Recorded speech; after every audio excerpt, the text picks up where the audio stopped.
Di situ semacam kompas bersama, Jadi kan ada beberapa berkelanjutan gitu intinya. buat dan hal lainnya. Kira-kira ada lagi sekedar mengejar biaya rendah ya, tapi juga nilai.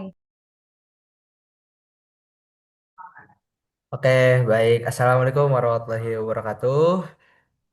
Kembali lagi bersama Waalaikumsalam. kami dari kelompok 7 di mata kuliah Etika dan Komunikasi melalui podcast ini yang bernamakan dengan SDGs, Teori dan Praktikum, yang dimana kami mengambil sebuah studi case di manajemen operasi, produksi dan operasi.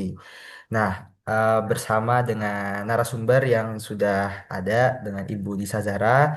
Selamat datang kepada Ibu dan juga memperkenalkan diri, saya Jovano Buzaki sebagai host ini juga dengan partner saya ada Zafar Khan, lalu ada Aga Gaisan, ada Abdad Ilhamsyah dan juga Yazid Maulana. Oke, mungkin eh, kita langsung saja kali Bu ya masuk ke dalam sesi pertanyaan dulu aja ya Bu. Nah, mungkin Bu eh, pengen banget nih penasaran kira-kira ap- bisa nggak ya Bu jelasin gitu mengenai secara singkat aja Bu tentang Sustainable Development Goals itu tentang SDGs itu Bu. Mungkin boleh dijawab Bu. Oke, nah SDGs ya singkatannya itu Agenda Pembangunan Global, teman-teman. Nah, itu udah disepakatin sama PBB untuk bertahun-tahun ke depan. Nah, sebenarnya SDGs itu terdiri dari 17 tujuan. Eh, Tujuannya itu intinya adalah untuk menyeimbangkan kemajuan ekonomi, sosial, dan lingkungan. Nah, intinya kita tuh ingin maju tanpa mengorbankan daya dukung bumi serta kesejahteraan generasi mendatang. Jadi poinnya adalah itu. Nah, jadi si SDGs itu semacam kompas bersama gitu ya, mengarah ke pertumbuhan yang inklusif, adil dan rendah dampak lingkungan. Oke Bu, oke Bu. Nah, paling yang selanjutnya gini Bu, secara umum aja sih Bu, kira-kira uh, ada nggak sih Bu kaitannya gitu dari Ibu kan sebagai dosen dari manajemen produksi dan operasi gitu ya. Kira-kira ada nggak sih Bu dari konsep SDGs yang memang ada kaitannya dengan apa yang Ibu dalami gitu? Oke, ada banget ya, apalagi tentang produksi operasi gitu ya. Nah, sebenarnya paling dekat produksi operasi itu dekat dengan tujuan ke-9 tentang industri inovasi dan infrastruktur, terus tujuan 12 tentang konsumsi dan produksi yang bertanggung jawab, dan tujuan 13 penanganan perubahan iklim. Nah, dari tiga tujuan ini itu menyentuh jantung aktivitas operasi sebenarnya ya. Bagaimana kita merancang proses produksi yang efisien, inovatif gitu ya, sekaligus bisa menekan emisi limbah dan pemborosan sumber daya. Oh, oke Bu, oke Bu. Oke, mungkin Abdan mau ada pertanyaan mengenai tantangan dan juga hambatan. Boleh Abdan, dipersilakan.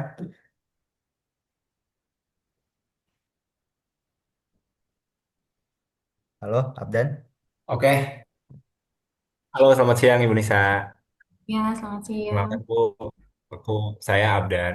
Saya ada bagian dari kelompok 7 juga. Jadi di sini saya pengen bertanya terkait dengan tantangan sih sebenarnya tantangan terbesar bagi perusahaan-perusahaan mungkin yang ada di Indonesia dalam mewujudkan produksi yang berkelanjutan ini. Tadi kan kita udah ngomongin SDGs ya Bu.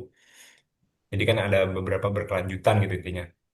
Cuman yang Hmm. menjadi highlight saya itu eh, mungkin di perusahaan-perusahaan ini banyak banget kayak yang perusahaan yang belum bertanggung jawab kayak seperti membuang limbah pada sungai. Nah, menurut Ibu sendiri eh, seiring berkembangnya zaman yang ada di Indonesia ini buat perusahaan-perusahaan ada itu mereka-mereka ini efisien nggak sih buat melakukan SDGs itu gitu?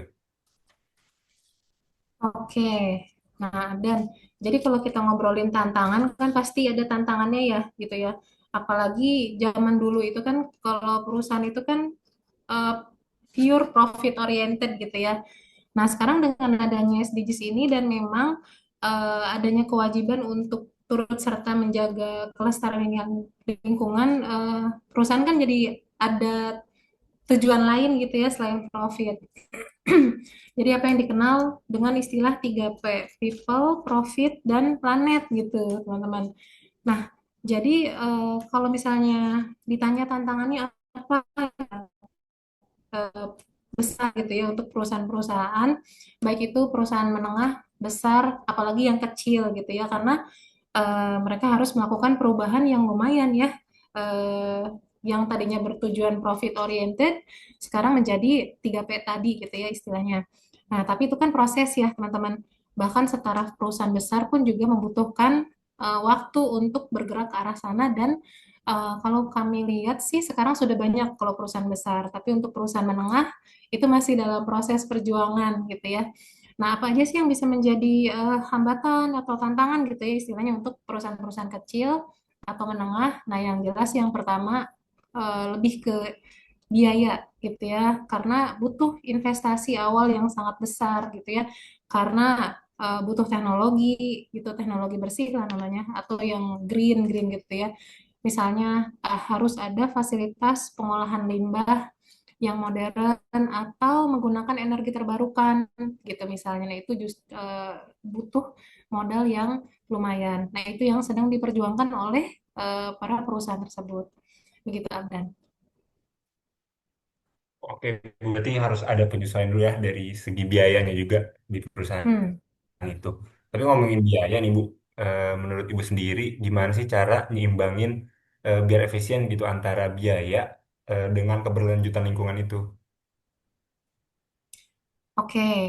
Nah, kalau dilihat di awal gitu ya, kalau lihat di awal kan misalnya gini, ada sebuah perusahaan yang sudah eksis nih, terus udah gitu dia pengen merubah menjadi lebih istilahnya itu lebih ramah lingkungan ya, atau yang menerapkan 3P tadi. Nah, tentu kan dia di sana harus melakukan perubahan. Salah satunya adalah perubahan misalnya dia harus bikin instalasi limbah gitu, atau misalnya eh, yang tadinya dia tidak terlalu bergerak di bidang atau yang memperhatikan sosial lingkungannya, tapi sekarang dia mengadakan program-program CSR gitu ya.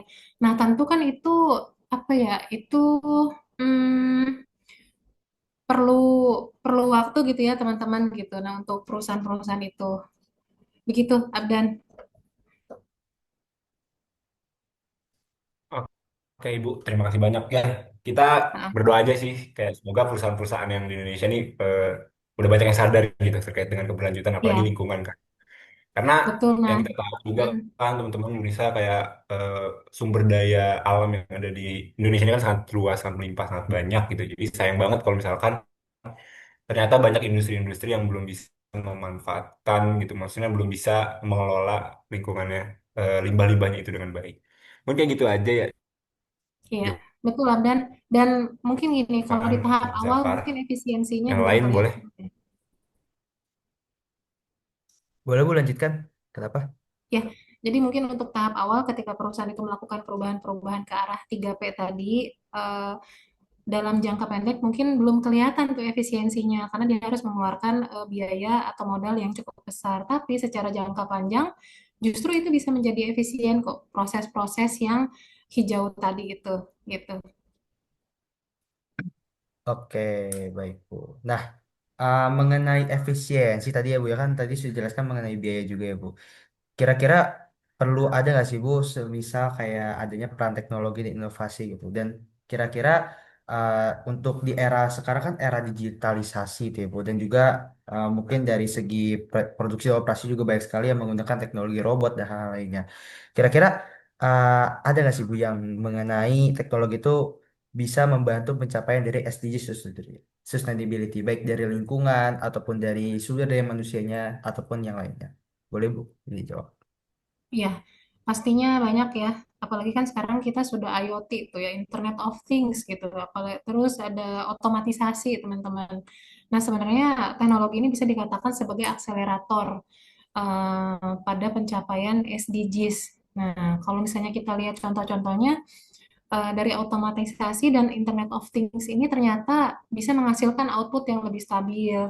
Terus scrap itu apa ya, hasil produksi yang cacat ya teman-teman, itu bisa menurun.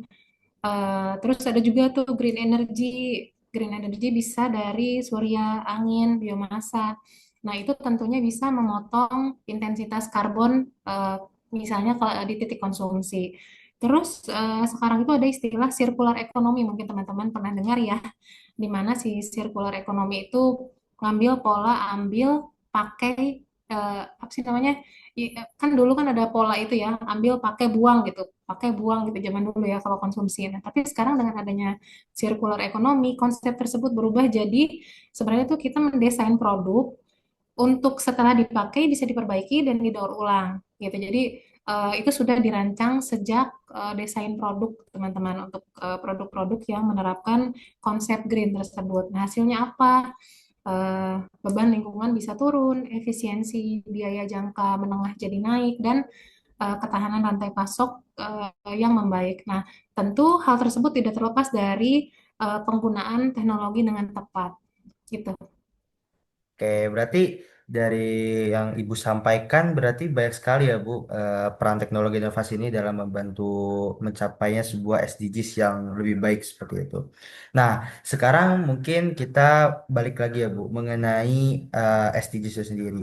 Kira-kira Bu, Ibu kan di sini sebagai dosen ya, dosen di Departemen Hmm. Manajemen, dan kami di sini sebagai mahasiswa gitu.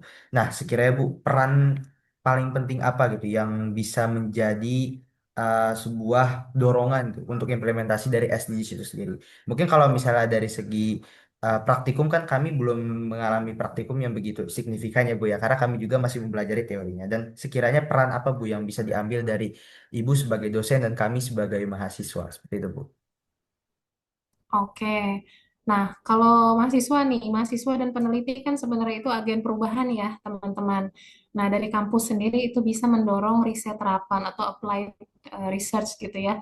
Misalnya, gimana cara kita bisa mengoptimasi energi, terus penelitian-penelitian terkait limbah, terus bagaimana desain produksi sirkular. Nah, itu udah banyak banget di IPB ya, penelitian terkait hal tersebut. Hingga ke melakukan penelitian misalnya dengan model supply chain yang rendah emisi.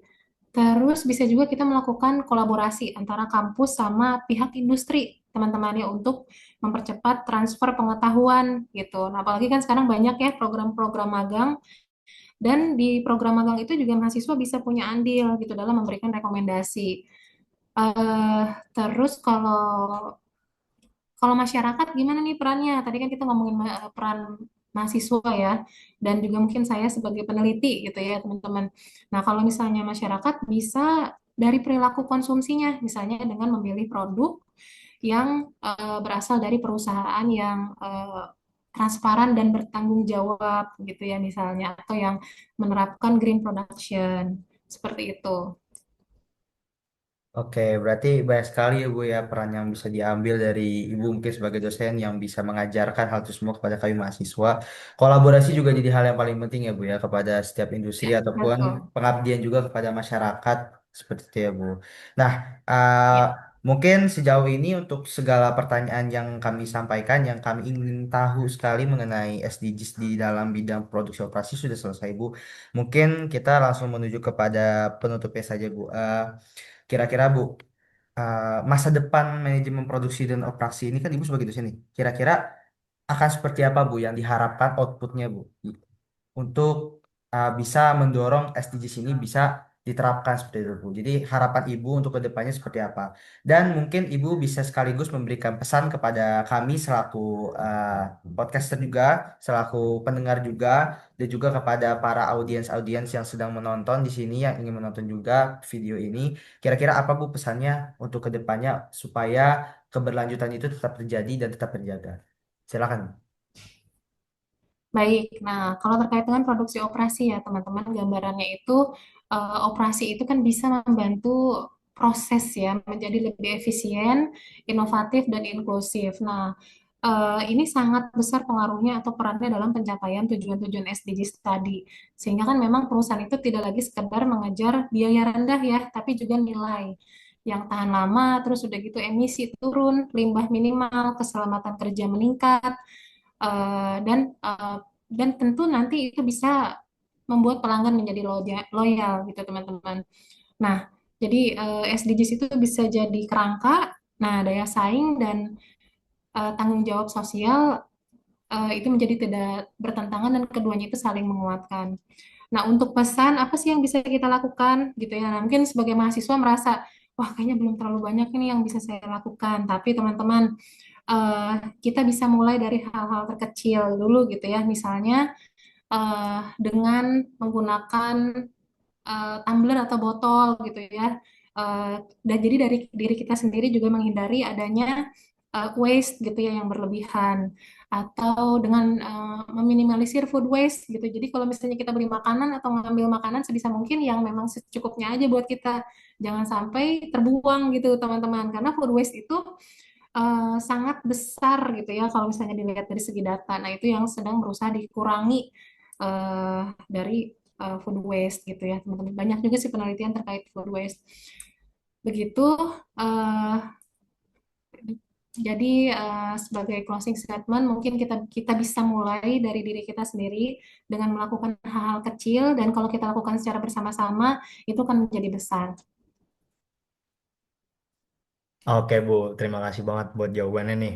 Cuman eh, saya masih penasaran nih Bu, kalau kita balik ke tema awalnya, kan ini Hmm. teori sama praktik. Nah, kita pengen tahu nih Bu, kalau misalkan menurut Ibu Nisa, di Indonesia sendiri atau di IPB gitu, SDGs ini baik dari semua poinnya atau mungkin poin yang tadi Ibu sebutkan gitu, 9, 12, dan 13, itu secara teori sama praktiknya itu gimana sih Bu? Apakah berjalan secara seimbang gitu atau kayaknya teorinya masih lebih besar gitu, tapi praktiknya masih kurang gitu. Kalau menurut pandangan Ibu Nisa, bagaimana nih Bu?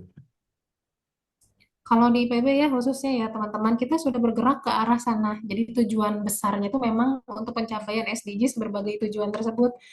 Jadi kalau misalnya teman-teman ngeh gitu ya teman-teman, jadi para dosen itu melakukan penelitian dan diharapkan si penelitian-penelitian itu punya sumbangan terhadap pencapaian tujuan dari SDGs. Jadi kalau misalnya kita bikin proposal penelitian, kalau misalnya kita masukin tentang upaya untuk pencapaian salah satu aja ya tujuan SDGs tersebut, proposal penelitian itu mendapatkan nilai yang lebih biasanya gitu. Jadi itu segitunya gitu ya IPB mendorong sivitas akademikanya untuk turut serta dalam mencapai tujuan SDGs.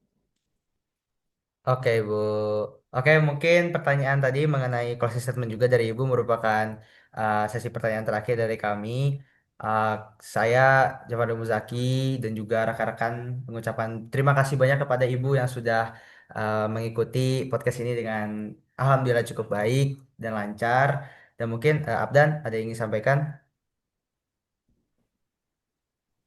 Ya, sama ya, mau makasih banyak ke Bu Nisa atas waktunya. Ya, Jadi pada intinya podcast hari ini kita dapat ilmunya itu tentang keberlanjutan atau SDGs ini bisa dibilang nggak melulu tentang dari proyek-proyek yang besar gitu ya, dari industri atau bahkan dari kita sendiri pun emang harus melakukan keberlanjutan itu gitu ya. Dari mulai kebiasaan kecil seperti tadi kayak bawa tumbler sendiri, terus juga apa namanya food waste yang harus dikurangi gitu seperti itu. Mungkin dampak-dampak yang kita berikan itu bisa jadi keberlanjutan yang sangat besar untuk kedepannya kayak gitu. Jadi intinya makasih banyak Bu Nisa atas ilmunya hari ini. Semoga kita semua bisa lebih sadar lagi, bisa lebih aware lagi akan keberlanjutan ini, terutama di bidang SDGs ya, di bidang apa namanya produksi operasi ya kayak gitu. Mungkin dari saya cukup sekian. Terima kasih banyak. Mungkin yang lain ada yang mau ditambahkan juga. Oke, mungkin cukup sekian dari kami Bu. Terima kasih sudah hadir. Sekali lagi saya ucapkan. Dan mungkin harapan saya mungkin Ibu selalu sehat dan juga Ibu bisa dilancarkan kembali dan juga Ibu bisa mengajar kembali dengan baik, dengan baik dan juga lebih lebih lancar. Amin. Gitu. amin. Mungkin Terima cukup kasih dari teman-teman. saya. Terima kasih. Wassalamualaikum warahmatullahi wabarakatuh. Waalaikumsalam warahmatullahi wabarakatuh.